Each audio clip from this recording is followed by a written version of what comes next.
ತಮಿಳುನಾಡಿನ ರಾಮನಾಥಪುರಂ ಜಿಲ್ಲೆಯ ಉತ್ತರ ಕೋಸಮಂಗೈ ಎಂಬ ಪವಿತ್ರ ಕ್ಷೇತ್ರದಲ್ಲಿರುವ ಸ್ವಯಂಭೂ ಮಹಾವಾರಾಹಿ ಅಮ್ಮನವರ ದೇವಾಲಯವು ಅದ್ಭುತ ಪೌರಾಣಿಕ ಇತಿಹಾಸವನ್ನು ಹೊಂದಿದೆ. ವಿಶ್ವದ ಅತ್ಯಂತ ಹಳೆಯ ಶಿವನ ದೇವಾಲಯವೆಂದು ಪ್ರಸಿದ್ಧವಾಗಿರುವ ಮಂಗಳನಾಥ ಸ್ವಾಮಿ ದೇವಸ್ಥಾನದ ಸಮೀಪದಲ್ಲೇ ನೆಲೆಸಿರುವ ಈ ದೇವಿ ಈ ಇಡೀ ಕ್ಷೇತ್ರದ ಕಾವಲು ದೇವತೆಯಾಗಿದ್ದಾಳೆ. ರಾವಣನು ಶಿವನಿಂದ ಮಹಾಲಿಂಗವನ್ನು ಪಡೆದ ಪುಣ್ಯಭೂಮಿ ಇದಾಗಿದ್ದು, ಬ್ರಹ್ಮದೇವನು ಸೃಷ್ಟಿಕಾರ್ಯಕ್ಕೂ ಮುನ್ನ ಇಲ್ಲಿ ತಪಸ್ಸು ಮಾಡಿದ್ದನೆಂಬ ಪ್ರತೀತಿ ಇರುವುದರಿಂದ ಅಮ್ಮನನ್ನು ಆದಿವಾರಾಹಿ ಎಂದು ಕರೆಯಲಾಗುತ್ತದೆ. ಸಾವಿರಾರು ವರ್ಷಗಳ ಇತಿಹಾಸವಿರುವ ಈ ಕ್ಷೇತ್ರವು ಕೃತ, ತ್ರೇತ, ದ್ವಾಪರ ಮತ್ತು ಕಲಿಯುಗ ಎಂಬ 4 ಯುಗಗಳ ಕಾಲದಿಂದಲೂ ಅಸ್ತಿತ್ವದಲ್ಲಿದೆ ಎಂಬ ನಂಬಿಕೆ ಇದ್ದು, ಈ ಹಿಂದೆ ಪಾಂಡ್ಯರಾಜರು ಯುದ್ಧಕ್ಕೆ ಹೋಗುವ ಮುನ್ನ ಇಲ್ಲಿ ಆಶೀರ್ವಾದ ಪಡೆಯುತ್ತಿದ್ದರು. ಇಲ್ಲಿನ ಪ್ರಮುಖ ವಿಶಿಷ್ಟತೆ ಎಂದರೆ ವಾರಾಹಿ ಅಮ್ಮನವರ ವಿಗ್ರಹವು ಭೂಮಿಯಿಂದ ತಾನೇ ಉದ್ಭವವಾದ ಸ್ವಯಂಭೂ ಮೂರ್ತಿಯಾಗಿದ್ದು, ದೇವಿ ಶಂಖ, ಚಕ್ರ, ಅಂಕುಶಗಳನ್ನು ಧರಿಸಿದ ಶಕ್ತಿಶಾಲಿ ರೂಪದಲ್ಲಿ ನೆಲೆಸಿದ್ದಾಳೆ. ಭಕ್ತರು ಇಲ್ಲಿ ಮುಖ್ಯವಾಗಿ ತಮ್ಮ ಜೀವನದ ಅಡೆತಡೆಗಳು ನಿವಾರಣೆಯಾಗಲು ಮತ್ತು ವಿಜಯ ಪಡೆಯಲು ಪಂಚಮಿ ಅಥವಾ ಪೌರ್ಣಮಿ ಎಂದು ವಿಶೇಷ ಪೂಜೆಗಳಲ್ಲಿ ಪಾಲ್ಗೊಳ್ಳುತ್ತಾರೆ. ಭಕ್ತರು ಅಮ್ಮನವರಿಗೆ ಹಳದಿ ಗಂಧ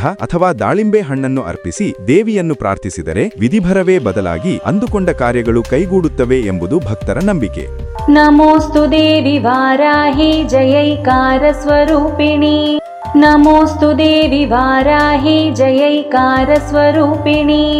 ನಮೋಸ್ತು ದೇವಿ ವಾರಾಹಿ ಜಯೈಕಾರ